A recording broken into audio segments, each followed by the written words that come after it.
बंगाल में जय श्री राम पर घमासान, ममता दीदी को क्यों आता है गुस्सा। जय श्री राम पर क्यों चिढ़ती हैं ममता। क्या बंगाल में मोदी मैजिक चलने से गुस्से में है ममता, या फिर बंगाल में लहराता केसरिया है वजह। कोलकाता के विक्टोरिया मेमोरियल में प्रधानमंत्री मोदी के मंच पर बंगाल की मुख्यमंत्री ममता बनर्जी नाराज हो गईं।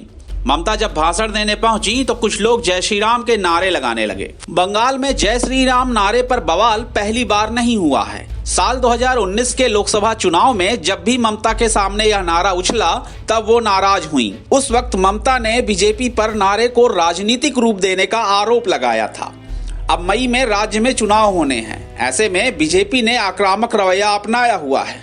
एक दफे फिर जय श्री राम के जयकारे की वजह से इन दिनों पश्चिम बंगाल की सियासत में खासा उबाल आ गया है। आखिर पश्चिम बंगाल की मुख्यमंत्री ममता बनर्जी को जय श्री राम के नारे से चिढ़ क्यों होती है। क्या बीजेपी को ममता के खिलाफ एक नया हथियार मिल गया है, जिससे वह यह साबित करने की कोशिश कर रही है कि ममता बनर्जी हिंदू विरोधी हैं। कहने की जरूरत नहीं कि ममता बनर्जी ने जय श्री राम के नारे पर अपने गुस्से का इजहार करके बीजेपी को अपनी मंशा में कामयाब हो जाने दिया। ममता का बयान ममता के खिलाफ गया। इससे पहले भी ममता का जय श्री राम की नारेबाजी के खिलाफ दिया बयान उनके ही खिलाफ गया, जिसमें वह कहती दिखी कि जो लोग इस तरह की नारेबाजी करते हैं वो होशियार रहें, क्योंकि चुनाव नतीजे आने के बाद उन्हें इसका अंजाम भुगतना पड़ेगा। मध्य प्रदेश विधानसभा के प्रोटेम स्पीकर रामेश्वर शर्मा ने कुरियर के जरिए पश्चिम बंगाल की मुख्यमंत्री ममता बनर्जी को रामायण की प्रति भेंट की है और उनसे रामायण के पाठ की अपील की है। उनका कहना है कि बांग्लादेश के दबाव में ममता बनर्जी राम के नाम का विरोध कर रही हैं।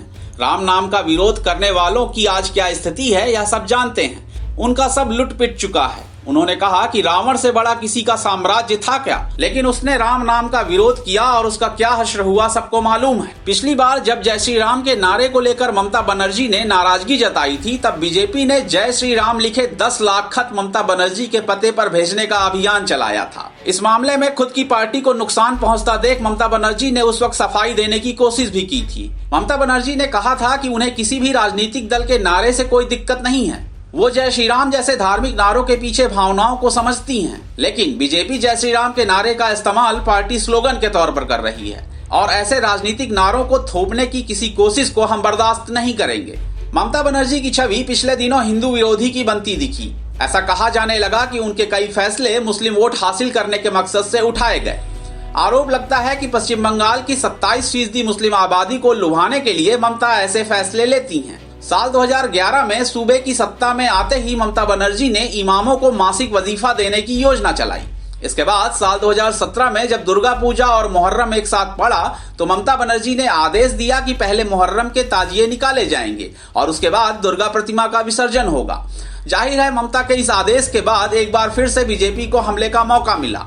बीजेपी ने ममता पर बंगाल में तालिबानी शासन का आरोप लगाया। यही नहीं, ममता पर सरस्वती पूजा पर रोक लगाने के आरोप भी बीजेपी ने लगाए। जाहिर है ममता के ऐसे कदमों से उनकी छवि हिंदू विरोधी की बननी ही थी, मगर ममता बनर्जी अपने ऊपर लगे मुस्लिम तुष्टीकरण के आरोपों को खारिज करती हैं। उनका कहना है कि मेरे ऊपर आरोप लगाने वालों से मेरा सवाल है कि क्या हिंदुओं से प्रेम करने का मतलब मुस्लिमों से नफरत करना है। ममता बनर्जी ने एंटी हिंदू और प्रो मुस्लिम छवि को खत्म करने की खूब कोशिश भी की। उन्होंने पिछले दिनों दुर्गा पूजा से पहले एक देवी गीत भी लिखा। दुर्गा पूजा कमेटियों पर 28 करोड़ रुपए खर्च करने का ऐलान भी किया, लेकिन कमान तो तीर से निकल चुका था और जो आगे भी काफी जा चुका था। ममता का जय श्री राम नारे के जयकारे से चिढ़ने की वजह सिर्फ बीजेपी से राजनीतिक प्रतिद्वंदिता ही नहीं, बल्कि ममता को अपने उस मतदाता को यह संदेश देना भी है कि वह बीजेपी विरोधी हैं। यह वही मतदाता है जिन्होंने सीपीएम से सत्ता छीनकर ममता के हाथों में दी थी। जाहिर है ममता अपने उस मतदाता को अपने हाथ से निकलने नहीं देना चाहेंगी। जल्द ही पश्चिम बंगाल में विधानसभा चुनाव होने हैं। ऐसे में ममता को ऐसी ही छवि के सहारे अपनी नैया पार लगानी है, तो ऐसे में नारों से उनकी चिढ़ स्वाभाविक है।